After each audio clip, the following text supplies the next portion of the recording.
Alright, ladies and gentlemen. I have to admit, feeling a bit tired. So, we'll be less about the gameplay and more focused on the actual draft preparation. And additionally, the matchups that we have tomorrow. Team Heretics versus BDS. I think the key thing for me in this matchup, when I looked at, coming into this one, I think my main question was how well will Shio perform? And I think that it seems to me like Shio is back.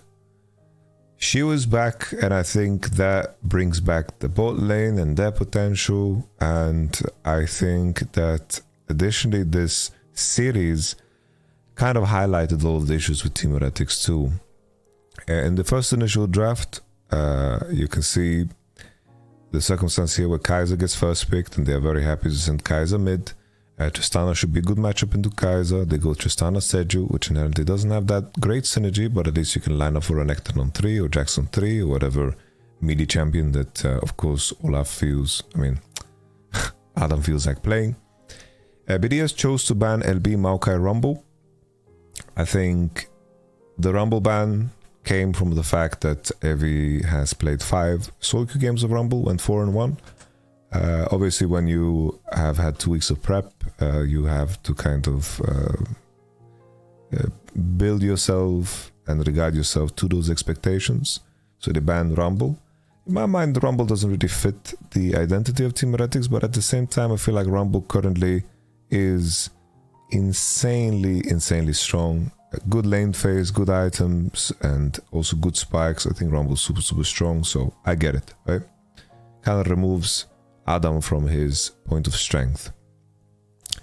So, Kaiser gets first pick, they go Tristana Sejuani. I think here you could consider for BDS, right, to not invite the Renekton and pick it themselves.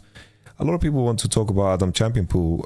I just think that Renekton is one of those. Renekton is a very classic Adam champion, and I think putting yourself in a position where you're the one that picks Renekton, either Team Heretics, the only things that they've shown that they want to play are tanks and Kesante, which you can give the name Kesante any title that you can think of, right? Nevertheless, Nautilus Renekton. Very common to see Nautilus 1-3 with Kaiser flex because it sets your bot lane up for the most amount of success. Blinding any other support is met with tougher counters, and also dropping support into 4-5 with Nautilus potentially banned is pretty rough. Okay? In this particular case, I think that you can consider a Braum ban instead of maybe the Varus ban, but then again, Varus seems like in scrims is a champion that is doing well. And also BDS later in the series do have a very strong Varus game. Cassio is also there to ban away from Nuke to set up the Kaiser mid in case Tristana is going to a different lane. But they pick Braum on 4. The only reason I discussed the 4-5 bans is because it might have made a little bit sense to also potentially, ban the Braum. Trundle is turbo value here into Sejuani, Darius, and also very beautiful together with Ziggs and Kaiser. All of a sudden, Team Heretics, they build up a very poke-heavy composition against champions that don't have the easiest target access. Braum and, of course, Darius, these are champions that are very easy to kite. Braum is better when he gets to disengage and so forth, and there are definitely supports that are better at forcing than Braum. And then they go on Vayne. Vayne is a champion that has been played into Ziggs bot many times. In isolation, it can be good. But the issue here for BDS is, in terms of their team composition and their cohesion, you want to have Vayne on side and you want to have Tristana with Static Shiv on mid in most cases, or vice versa, depending who's stronger in the game, because Vayne should beat both Kaiser and Renekton on side. The main issue here is that in such compositions where your AD, both mid and AD want to be pressuring through side, you're going to have a circumstance where Darius remains kind of unemployed in this one. Darius doesn't have a role in this game, and it becomes super hard. Team Heretics did a good job of maintaining distance and playing to their composition's strength. I think that BDS did a poor job of making sure that Vayne and Tristana get to be put in positions where they get to farm and leverage their strength. But it's inherently very difficult because in all of that, The comp is about the Vayne and the Trist, and Darius doesn't have a purpose there. Darius is picked for the case of comfort, and Team Heretics did a very good job with jungle to secure Renekton's lane and find ganks on Darius that nullified his potential presence in the game. Team Heretics eventually reached a point where Kai'Sa and Ziggs were completely unleashed, and I think this series also kind of highlighted an issue that a lot of the Tristana mids in Europe have, is that they are not farming well enough, not exuding enough pressure within the game, and eventually become extremely redundant. I think if you're playing Tristana, you need to activate your inner Chovy, you need to lane super well and precise, and you need to maintain really, really good CS numbers and make your whole game plan around that. Extremely important. Zitrig, thank you much for the Prime Gaming, I appreciate it. As this game progressed, Ziggs and Kai'Sa, very strong in the front to back, really, really good poke composition. I wonder if BDS ever considered here to, I think they weren't ready for the Ziggs, and I think their idea was to match the Tristana into Kai'Sa in case the Kai'Sa goes bot, because Tristana Braum into Kai'Sa Nautilus is pretty good, but I think the Ziggs kind of threw them off. I liked the draft here from Team Heretics. As we continue into the game 2, I thought the Team Heretics also built together something neat. I thought this was kind of good because of how game 1 went. But the devil is in the details here, right? I think, once again, we have the conversation of Tristana, which remains largely true. I think it's also true for Team Heretics' case. They didn't create circumstances where Tristana is allowed to farm and allowed to scale. The extension of this game came from a very, very big team fight that maybe we can show. I think it's a cool one to show, so I will definitely show this one. Let's just make sure that you guys I don't get permabanned.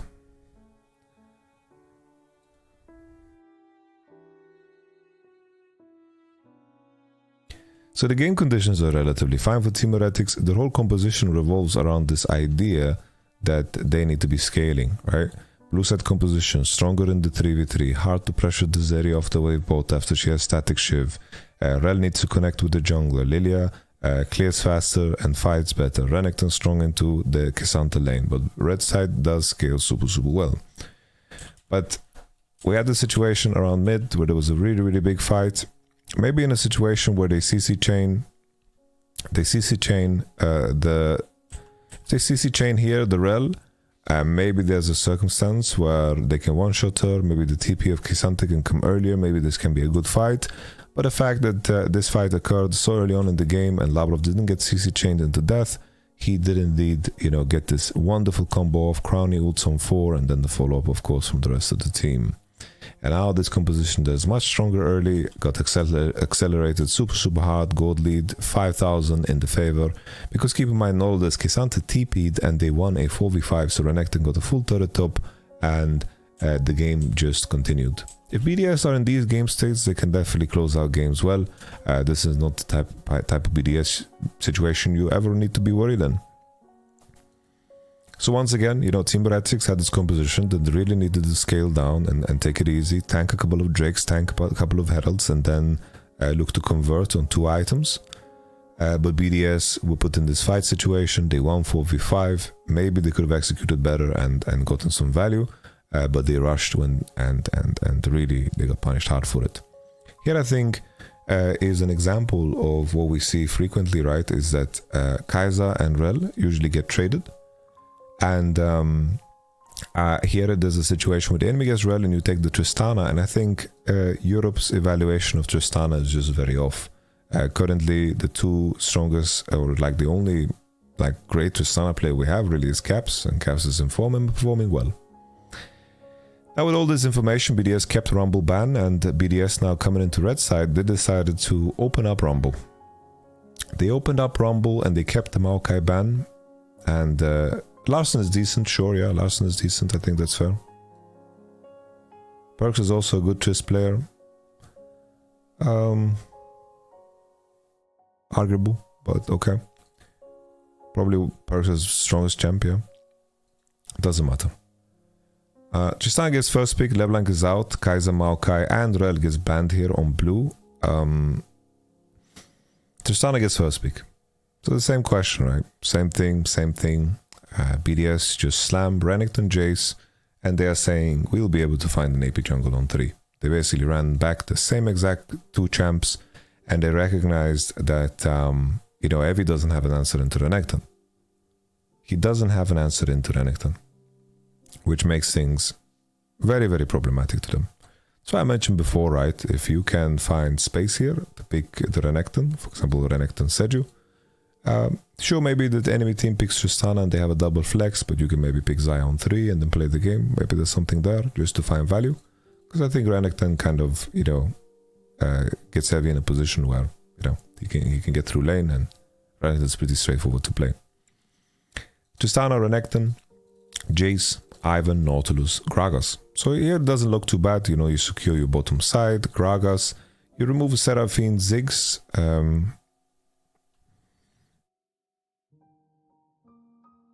Trying to remember the thought I had when I saw the Seraphine Ziggs ban. That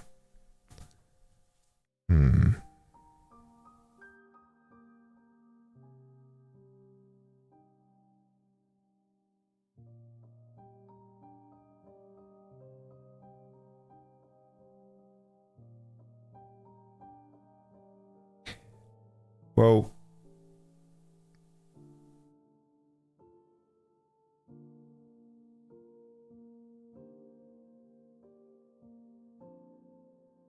I think where my mind was, I thought that Team Heretics should actually pick Ashe Rumble for 5. Because I think Ornn pressure on Jace and Varus is kind of fake.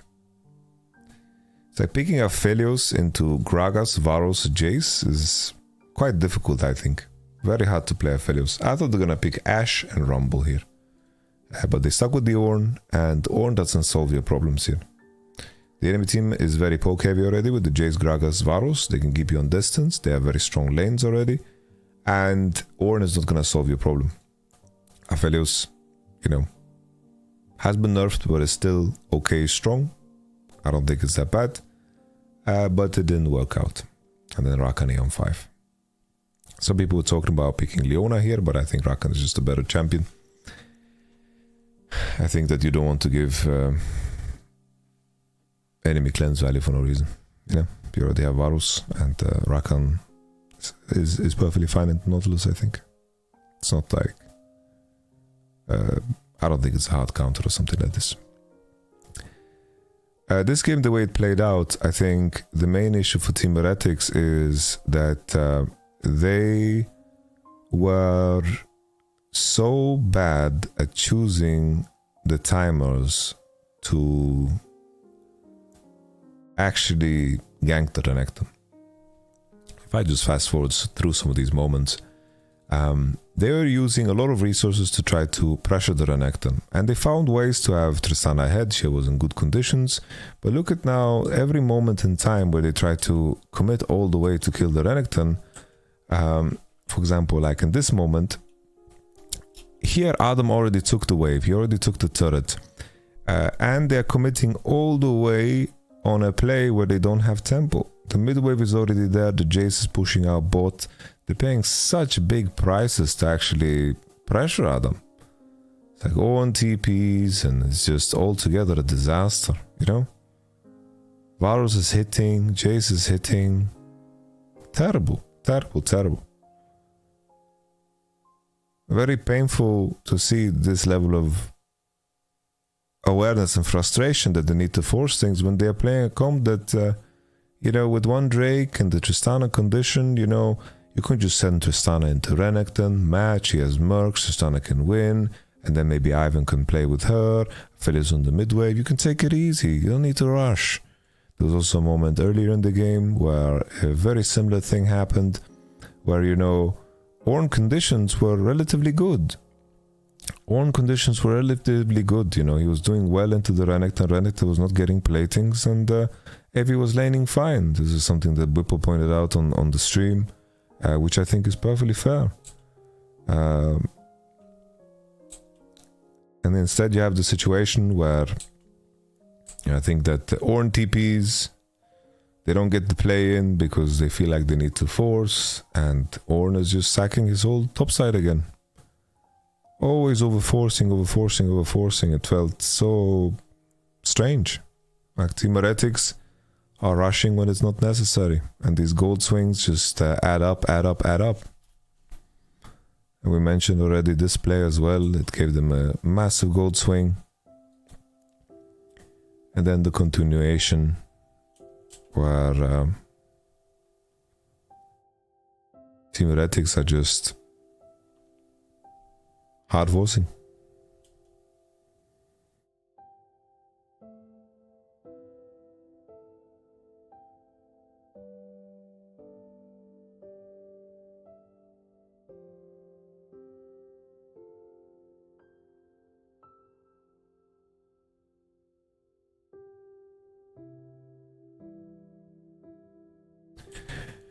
I have to say as well, Jankos' Ivern is some of the worst.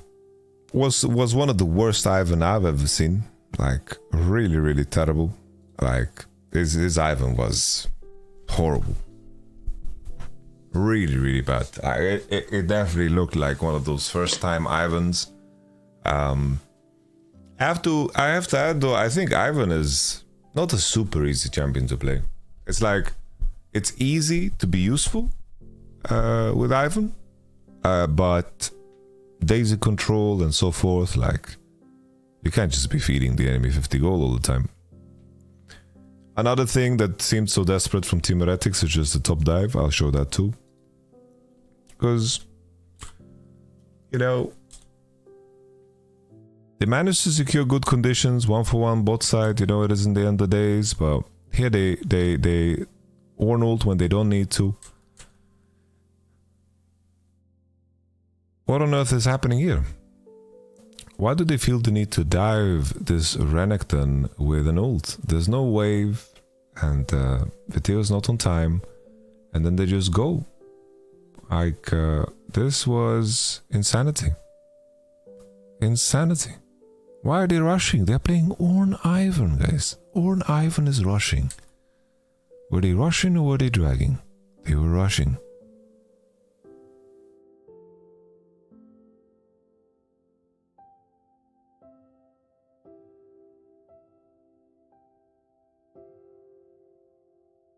Yeah, for example, today I didn't like the Darius pick too much from Adam. I didn't like it. I like his Renekton play. It's like, I don't know why you're rushing, you know? You can get a clean base off of Tristana, push another wave and take it easy. But in the end, all of these accrued advantages that I mentioned, it just doesn't work out. We had a very interesting conversation on the stream about, you know, like in my mind, if we look at this from an objective point of view, it's like Team Heretics have macro issues, right? Jankos is someone that gets praised a lot on Team Heretics, but today I didn't think that he was visible, you know? He couldn't accrue leads, and that's of course is not only jungle dependent, but the Ivern game is really like it's stuck out like a sore thumb. He had a fantastic Trundle game, agreed. I think that altogether was a good Team Heretics game. Very big draft gap, and I think that he, you know, really smurfed game one because he secured the Renekton lane and managed to completely nullify the Darius. But this Ivern game is just was really rough. And we had a very interesting discussion on stream where, you know, Evie on this team, his role in this team seems to be so ill-defined, you know, so ill-defined. You know, he seems to be laning like okay-ish, but in terms of what his role is and what it means to have one top, I don't know. It doesn't feel like they know what that means. Like Ornn is trying to participate in everything that is happening, trying to pressure, rush, and just looked really bad. Looked really bad. Additionally, I think that Team Heretics, they shouldn't be playing the Trist, you know? I think you should move on from the Trist. Just didn't look good enough. Didn't look good enough. On the flip side, BDS, I think that the level Shio showed today is promising for BDS.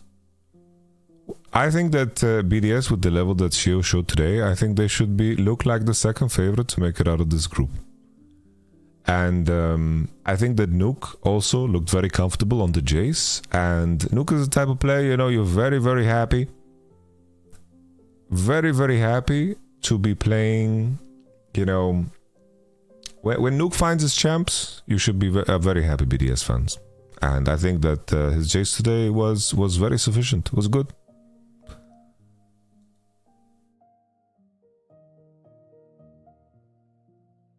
And Team Heretics, you know, I think the conversation was always for me about them really having a ceiling in regards to some of the leads they get early game and the limitations of what impact the top lane role has.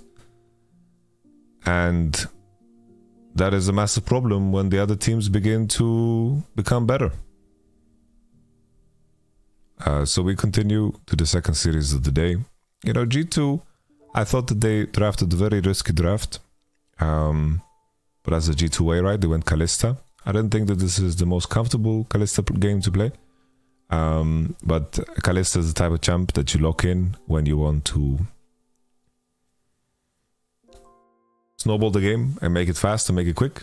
But it's like when that's the Kalista into Cannon, Alistar, Tristana, Sejuani, Ashe, you know, these are definitely, you know, champions that do rather well into. But you snowball. Hans played a lot in solo queue. Yeah, of course, Hans Kalista is famous. You don't have to talk about solo queue or not. It's just Kalista in my mind is not a super strong champ right now, and there's definitely better games to play Kalista than this one. But nevertheless, I think the core idea, right, is that they lock in Nico, W for the Ashe, and they have Nico. A core idea here for Nico, right, is to, you know, be able to push and manage the wave together with your jungle and then collapse into bot and find dives. Like, that's the whole game idea and game plan. I have to say in this one, right, the game one,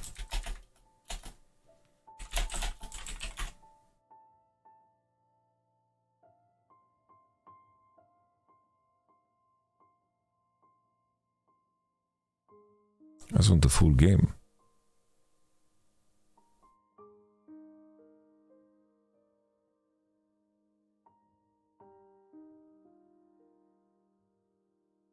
All right.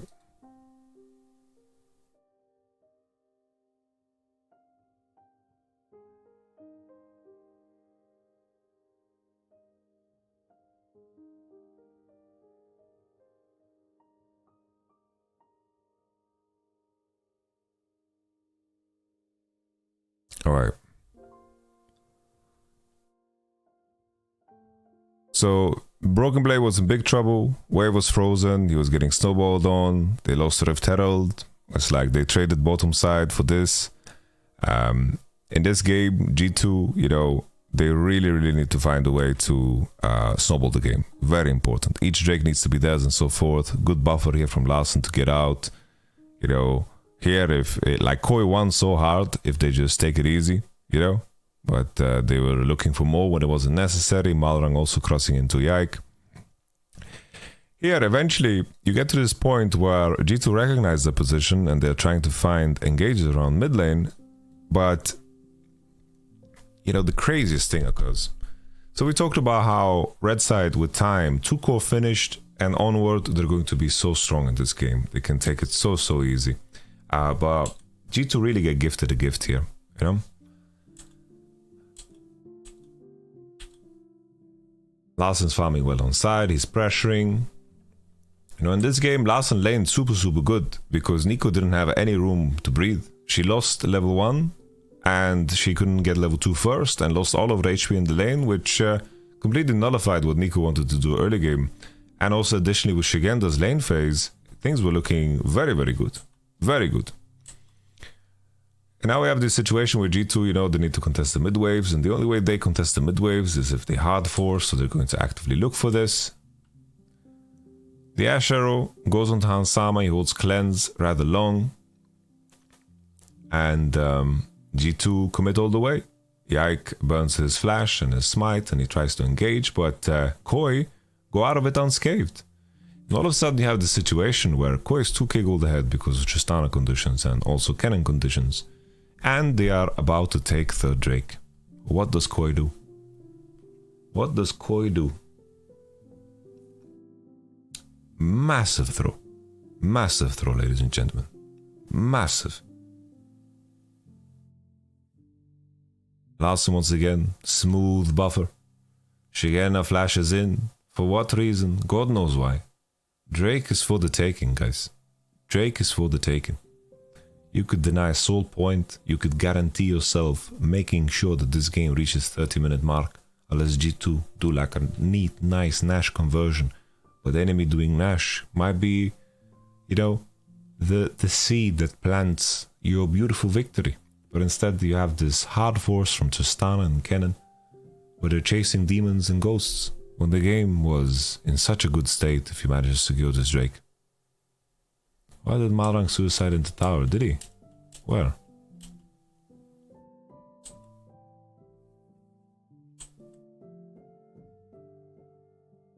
You mean the game too?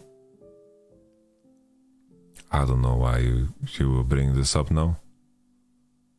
Why are you bringing this up now?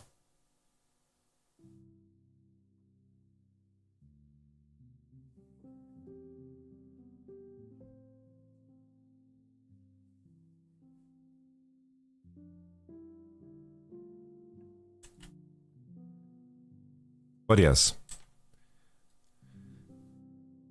Now the key thing, right?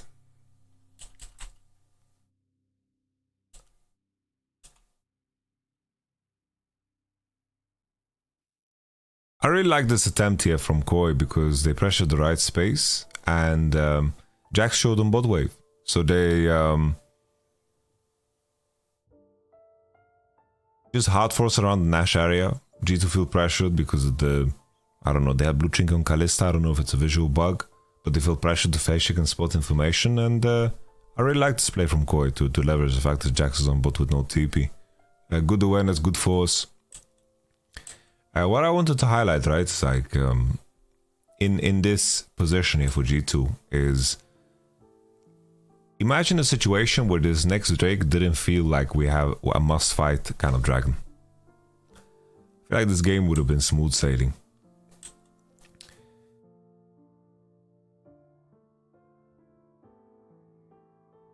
I think also Larson taking these mid waves is a bit of a problem because they deny Comp his Trinity Force, which forces him to stay an additional wave.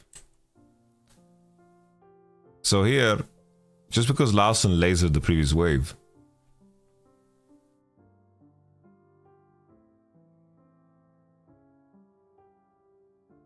and Comp gets engaged on. Beautiful TP angle. He gets ushered in. Advian dies and the rest of the G2 squad collapses. Honestly, I have to say, I feel like Mickey is by far the best player in whole Europe. Mickey is so good. Mickey is so insane. And he hasn't been bad the whole year, by the way. Like Mickey is brilliant. So here, Ashe is looking for this wave because she wants Trinity Force. And maybe the fight around Drake would be more contentious. But Kalista reaches 3 core. And I feel like all of it came down to like just that third Drake where they threw away shutdowns. And it was terrible. I think a massive issue here as well in how Koi fight here is that, you know, I think it's perfectly fine for Cannon to look for what he looked for, you know. But I think the fact that you engage forward like this with your Alistar, I think is not so good. Because you're kind of forgetting the purpose of your composition.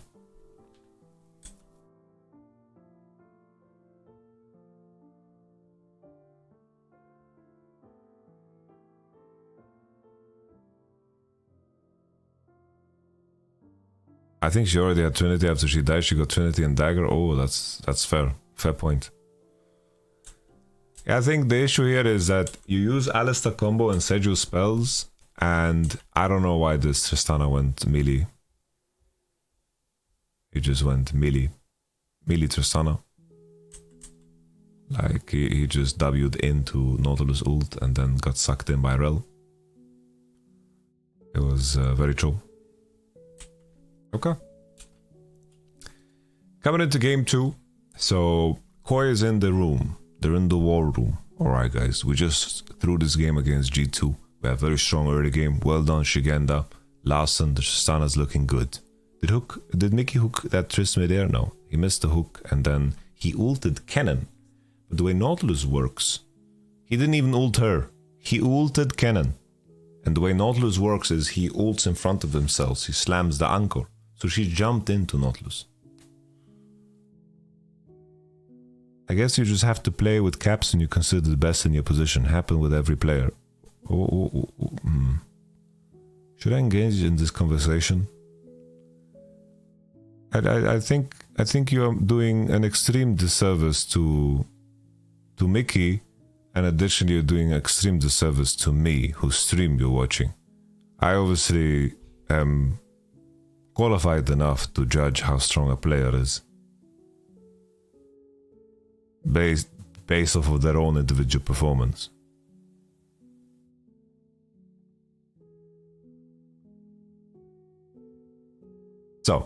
So Koi is in the war room.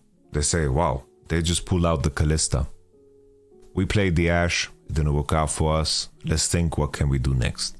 So Koi go into the next game. They ban Ivan Draven Ashe. For some reason they ban Ashe. Not so sure. Not so sure. They ban Ashe. I don't know what kind of demons and ghosts they have from solo queue. Or from scrims. Not sure. They ban Ashe.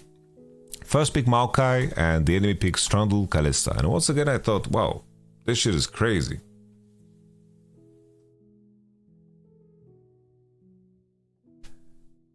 Once again, you know, in both of these games, Kai'Sa was completely ignored. You know, Kai'Sa has her own issues. Keep in mind, even though Kai'Sa's broken, I can understand to some degree why both of these two teams don't want to play Kai'Sa. Kai'Sa, in terms of her power, is relatively low in the first 15 minutes of the game. Right?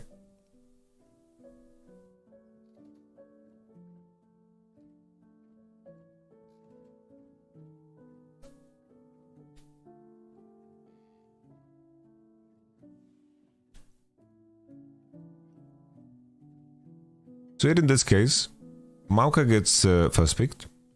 Trundle is locked in, and I don't think Trundle is a counter to Maokai. I don't think it's true. I think Maokai has build diversity, and I think that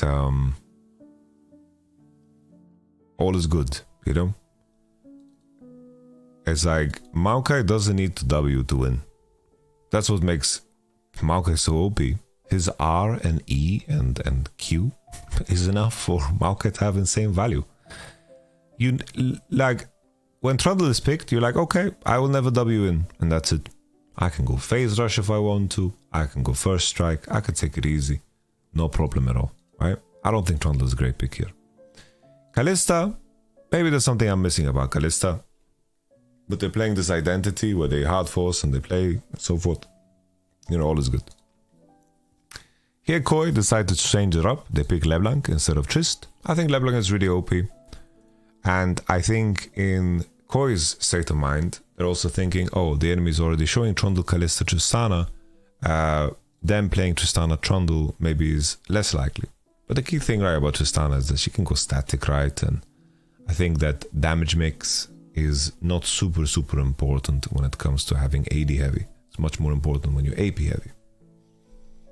So LeBlanc gets picked, which is also good into Trundle, and I think LeBlanc Maokai is perfectly fine and playable.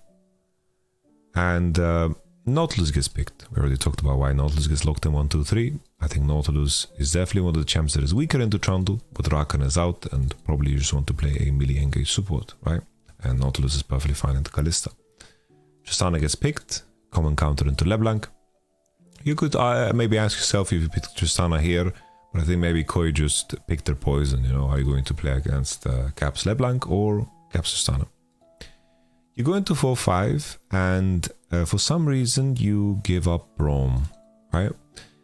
I can understand it to some degree, right? But Braum really completes the composition.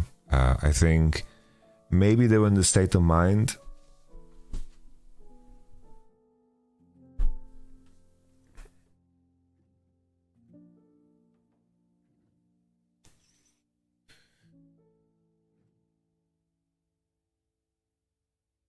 I think they were in the state of mind that they didn't think that Kalista Braum is a good pairing. And sure, your lane becomes... You remove some teeth from the lane, but Braum is so strong later on in the game. It gives you so much value, right? So it's just a choice. Just kind of a choice. I like the Rumble ban. Leona, a little bit less so. But I can understand why they ban Leona, right? Leona can force mercs and cleanses on her own. You know, Leona can be very strong in games where she is solo AP. So I get it to some degree. You know, it isn't egregious.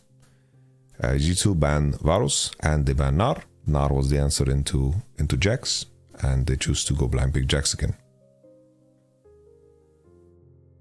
The enemy team goes Sivir, Renekton. Renekton into Jax I think is perfectly fine. You can definitely play that as a Renekton. It's not a big deal. You have Maokai, no problem. Sivir is Sivir is such a crazy pick to lock in here, honestly. I don't know how you get out of a team meeting and then the conclusion is, no matter how good comp is on Sivir, that Sivir is picked here into what is showing. I don't think that Sivir is good into Jax, nor Tristana, nor Kalista, nor Trundle. In lane can be decent into Tristana, but the first contact for Sivir against Tristana, she is going to outrange you. If you're interacting in lane, yeah, you can deny her all in a lot, for sure. But at the point where you interact, that's no longer relevant. I think, Alex, you're just having kind of a conversation with yourself, you know? You're making arguments against arguments nobody made. I said that Mickey has been the strongest performer this year, and that's taking Caps' performance into consideration. Caps had a very poor spring split. You're not. I'm reading the chat, and you're not arguing with any chat members.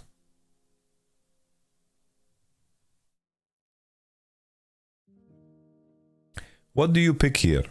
Well, in my mind, I think that either, you know, I think the most based draft. So if you want to hear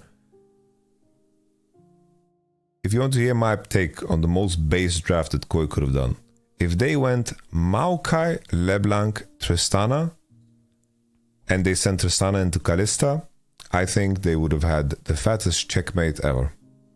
Because you would remove the Tristana counter into LB. And you would have a good matchup into Kalista. And you would have a champion that is good against Trundle.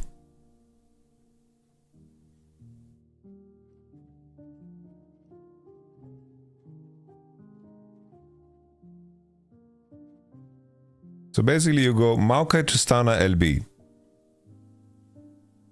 Maokai, Tristana, LB, 1, 2, 3.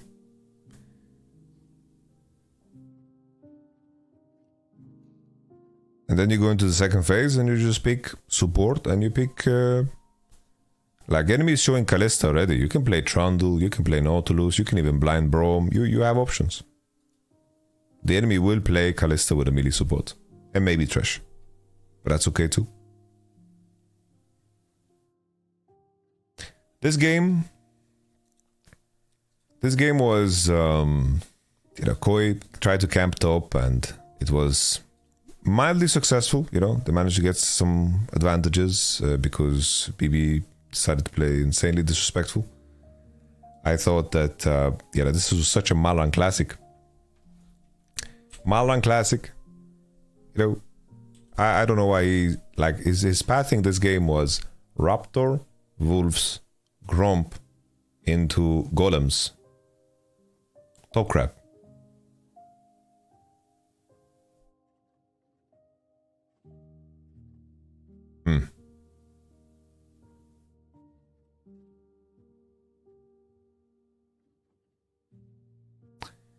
And then he lost his Raptors to do a gank on BB. And then he did Wolves, Gromp, blue respawn. And then he stopped at 6 minutes without the base. So I wouldn't be surprised if, even though Malang is out of vision here, I wouldn't be surprised if Broken Blade heard the rustling of the Maokai coins that he's carrying into this fight. So Trundle walks up here, he sees Malang is here, and the Malang is chilling, and he extends, and here you realize, wow, my Maokai doesn't have a Giant's belt. Where he could have had a Giant's belt. And you are in a 2v2 situation. And he traded with Jax for no apparent reason. Broken Blade goes full Houdini mode, survives, gets out, beautiful. Yak dies, no flash. You know, Yak didn't need to go here, right? He could have just pieced out. I think it's hard to read. That's strange. But Yak dies.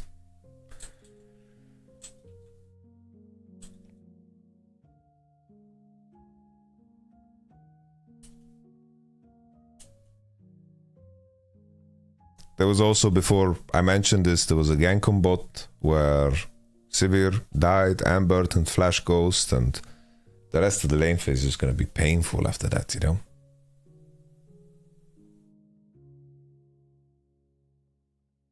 I think Larsen kills BB if he doesn't sit there. No, like Jax is exiting through the lane and LeBlanc would have to waste a lot of time to kill him. A lot of time. So I'm not so sure. But maybe. So not worth getting stuck on. Maybe you're right.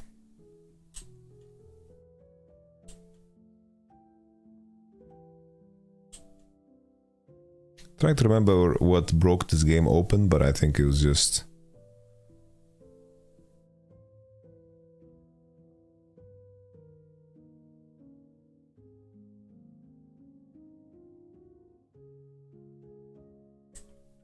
no, BB can leave through lane into try and to plant over, you know?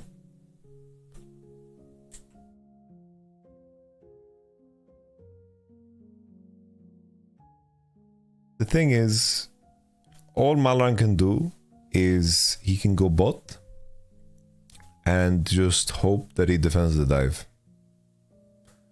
But the fact that Comp died and that he burned both sums makes 3v3 completely unfightable.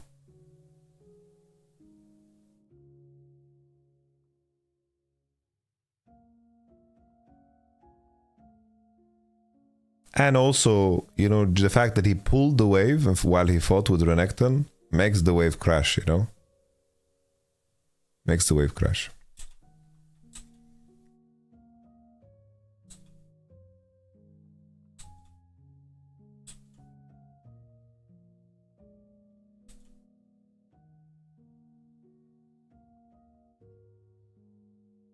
I don't know, do you guys think Braum Emax is balanced? Look at him. Look how little damage this Braum is taking. Look how little damage this Braum is taking. It is insanity. It's truly something special. I really loved Fujitsu for finding that, man.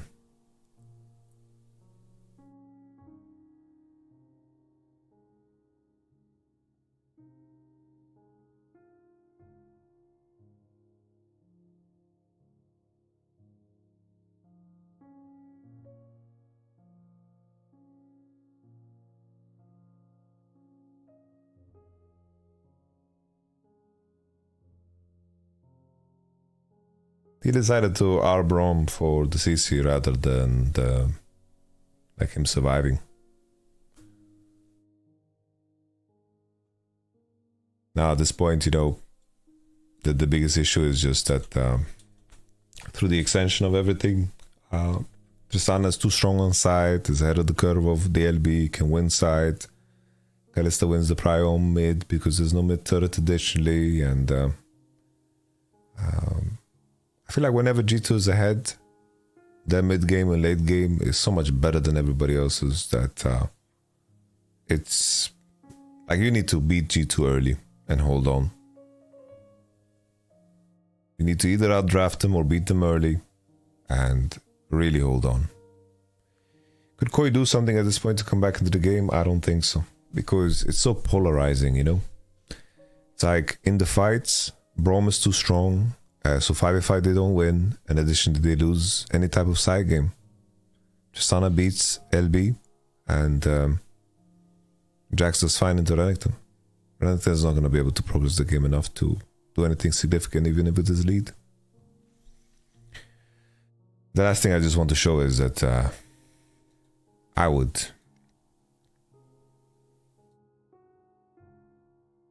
really didn't like this from BB. I really didn't like this from BB, man.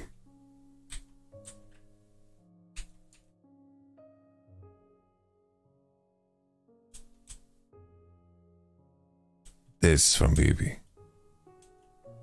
Oh my goodness.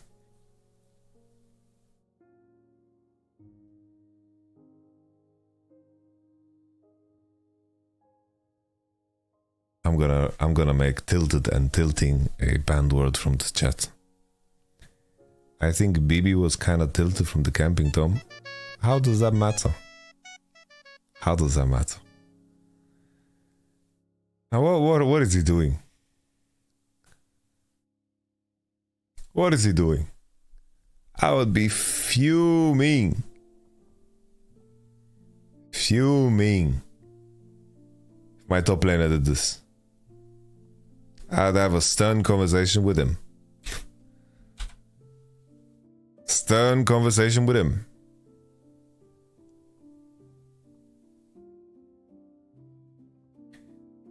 Let's talk about the matchups, ladies and gentlemen. A little lighter on the review, but we take it for what it is. G2 versus BDS.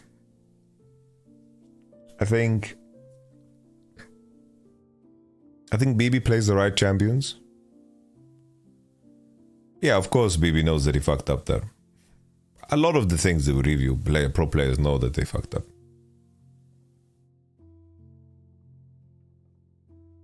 G2 versus BDS. I think that in the departments where BDS have strengths, I think G2 are stronger there. I think Hansama Mickey is the strongest bot. I think when Yike doesn't die level 3, I think his consistency in the games where his laners are stronger really carries weight. I think additionally, the main question is like what happens to Kaiser? Does G2 have like something specific? Is this Kalista lock-in, a champion that denies the Kaiser lock-in? Maybe this is like the thought process. They just pick Kalista because they think even if the enemy goes Kaiser, they'll fuck this champ early.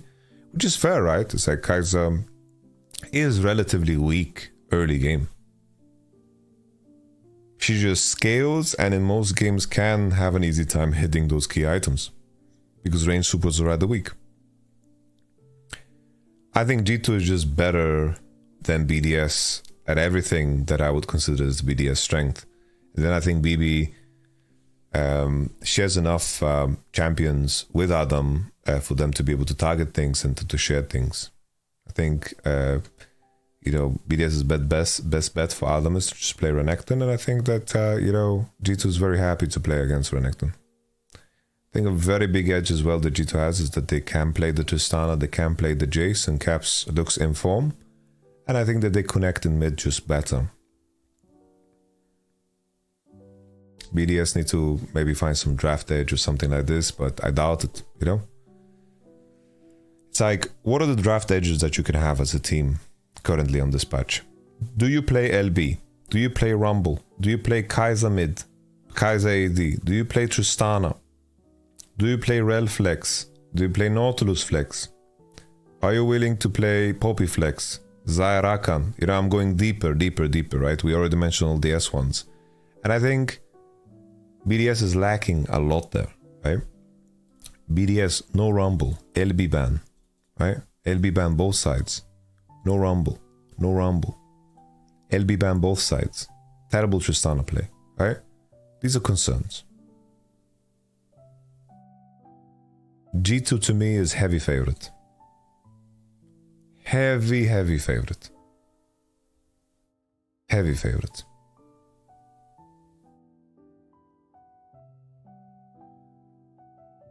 SK versus XL, you know, I think SK, to me, I think that they showed more depth, and I think they showed more cohesion. I think in terms of opposition, XL and Fnatic and Mad played quite poorly, so we can't, it's not so easy to judge off of that. But I think that Mad had such a terrible meta read of XL that this kind of made it harder. I think the key thing for SK that they can have as a takeaway is, of course, that they need to make sure that the enemy team doesn't get Rel or Rumble. And I think that you have room to experiment there. Because I think that against XL, you have breathing room to actually give up some of the stronger mid laners in the game. Because currently, the main thing that we are waiting for to arrive that could potentially level up XL's gameplay is if Adage begins to perform in lane. But this has never been his strength in my mind.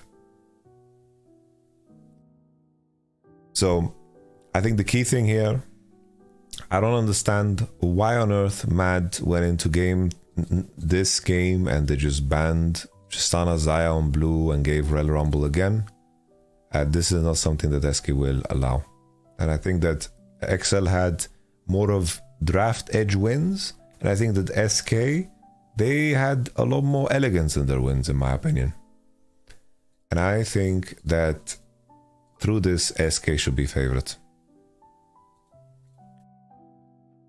I think that Shigenda has really good form. It's going to be very interesting to watch Shigenda versus Odo Amne. It's going to be very interesting to watch the bot lanes also clash. But this is where XL need to show more depth. The series that... Sorry, not Shigenda, irrelevant. This is their opportunity to show more depth. But I think SK is going to win this one. And that rounds off my rundown. Thank you for watching. Let me go check on what my girlfriend's doing, and she's down to spend time together. I will not stream more, but if not, TFT stream.